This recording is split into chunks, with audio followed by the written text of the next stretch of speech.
وأصحابه ومن تبعهم بإحسان إلى يوم الدين. فيا أيها الإخوان أوصيكم ونفسي بتقوى الله وطاعته لعلكم تفلحون. أعوذ بالله من الشيطان الرجيم. بسم الله الرحمن الرحيم. يا أيها الذين آمنوا اتقوا الله وقولوا قولا سديدا يصلح لكم أعمالكم ويغفر لكم ذنوبكم ومن يطع الله ورسوله فقد فاز فوزا عظيما. Jamaah salat Jumat Masjid Syuhada rahimakumullah. Segala puji hanya bagi Allah. Puji syukur senantiasa kita panjatkan atas segala nikmat dan karunia-Nya yang telah diberikannya, sehingga kita masih merasakan nikmatnya iman dan Islam. Keimanan dan ketakwaan yang ada dalam hati kita, marilah kita jaga, sehingga kita selalu istiqomah dalam ketaatan, tunduk dan patuh melaksanakan semua perintahnya. Jamaah salat Jumat yang penuh rahmat, dalam kesempatan ini khatib mengucapkan selamat memperingati Isra dan Mi'raj. Semoga kita bisa mengambil ibrah atau pelajaran dan hikmah yang terjadi di dalamnya, sehingga peristiwa Isra dan Mi'raj dapat menambah keimanan, ketakwaan, ketaatan kita kepada Allah. Ada banyak sekali hikmah dan pelajaran tentang Isra dan Mi'raj.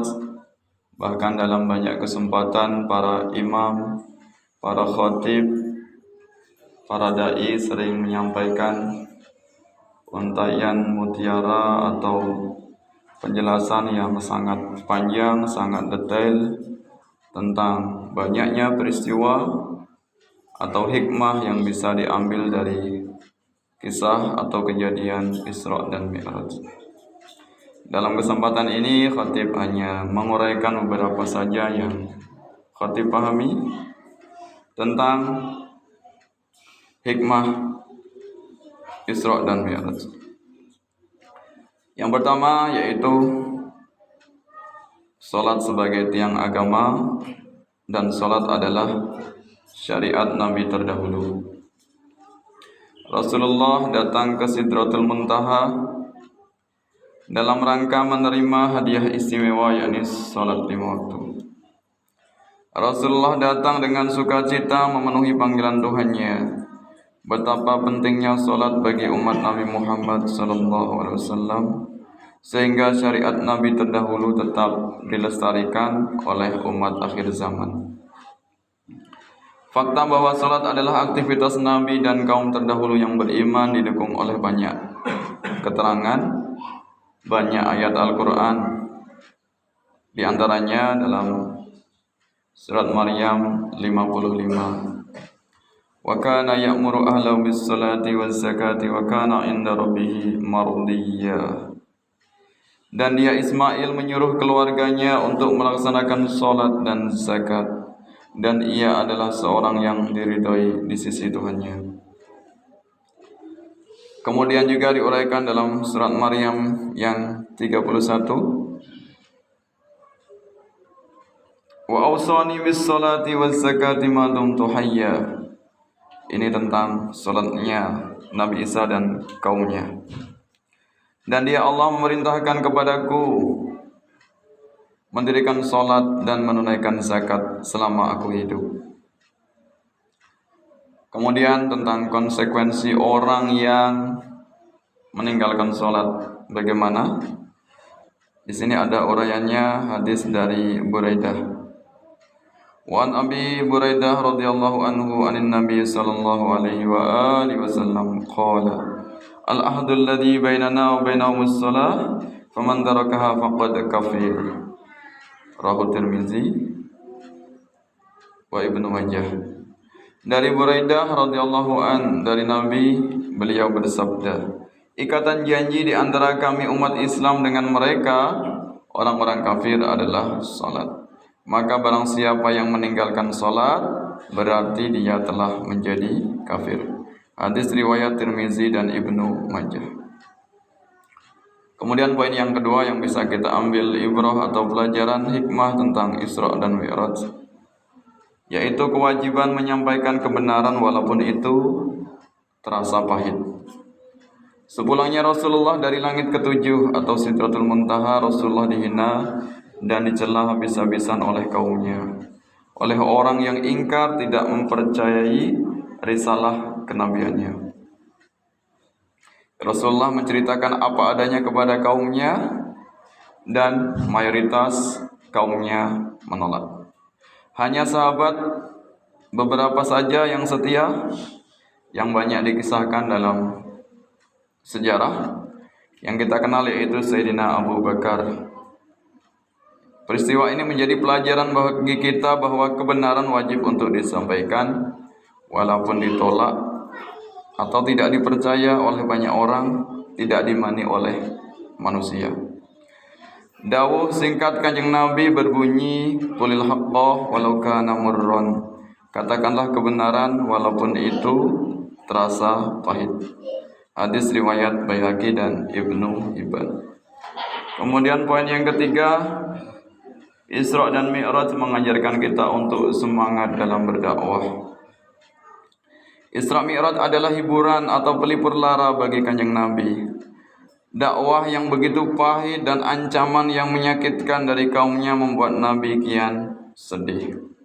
Allah memperjalankan nabinya, memperjalankan hambanya dengan rencana yang dahsyat, rencana yang sangat rahasia dan tidak diketahui oleh satupun manusia.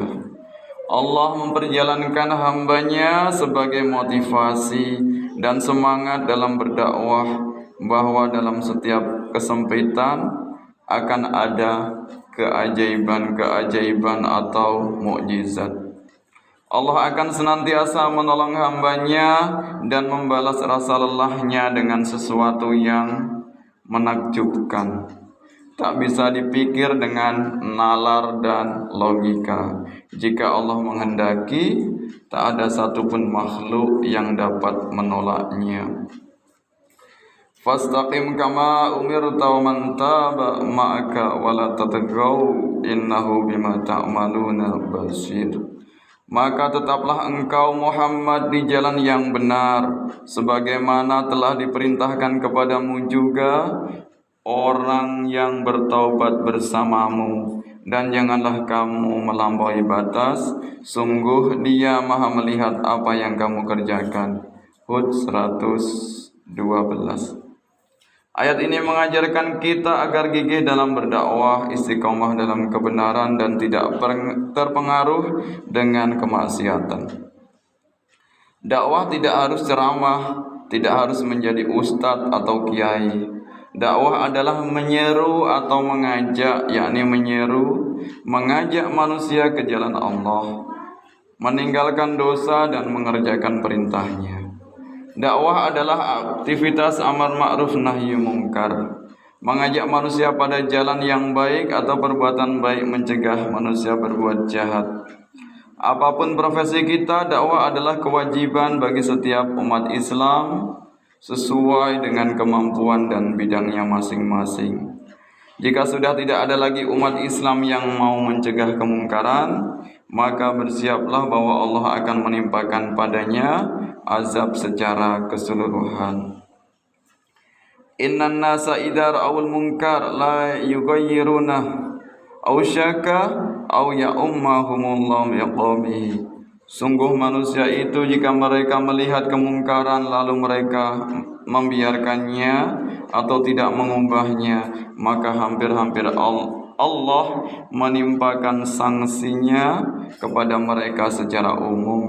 Hadis riwayat Ahmad, Ibnu Hibban dan Baihaqi. Barakallahu li wa lakum fil Qur'anil azim wa nafa'ani wa iyyakum bil ayati wa dzikril hakim. Innahu ta'ala jawadun karim, malikum barur raufur rahim, wa qur rabbi fir warham wa anta khairur rahimin. اللهم صل وسلم على سيدنا محمد وعلى آل سيدنا محمد.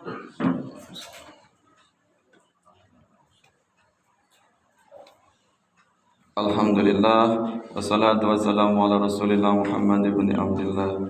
Asyhadu an la ilaha illallah wahdahu la syarika lah, wa asyhadu anna Muhammadan abduhu wa rasuluh. Allahumma salli wa sallim wa barik ala sayyidina Muhammad wa ala alihi wa ashabihi wa li dhurriyyatihi wa ashabihi al-kiram. Amma ba'd. Qala Allah Ta'ala fi kitabihil karim.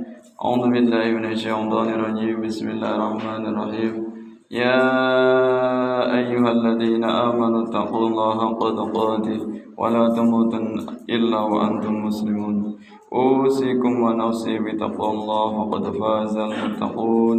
إن الله وملائكته يصلون على النبي يا أيها الذين آمنوا صلوا عليه وسلموا تسليما. اللهم اغفر للمؤمنين والمؤمنات والمسلمين والمسلمات الأحياء منهم والأموات برحمتك يا أرحم الراحمين. ربنا ظلمنا أنفسنا وإن لم تغفر لنا وترحمنا لنكونن من الخاسرين. اللهم ادفع عنا الغلاء والبلاء والوباء والفحشاء والمنكر والسيوف والمختلفة والزلازل والميحان والفتن ما ظهر منها وما بطن عن بلدنا هذا خاصة ومن بلدان المسلمين عامة إنك على كل شيء قدير. ربنا آتنا في الدنيا حسنة وفي الآخرة حسنة وقنا عذاب النار والحمد لله رب العالمين. عباد الله إن الله يأمر بالعدل والإحسان وإيتاء ذي القربى وينهى عن الفحشاء والمنكر والبغي يعظكم لعلكم تذكرون. فاذكروا الله العظيم يذكركم واشكروا على نعمه يزدكم واسألوا الله من فضله يؤتكم ويهدكم ولذكر الله أكبر. أقيم الصلاة. الله أكبر.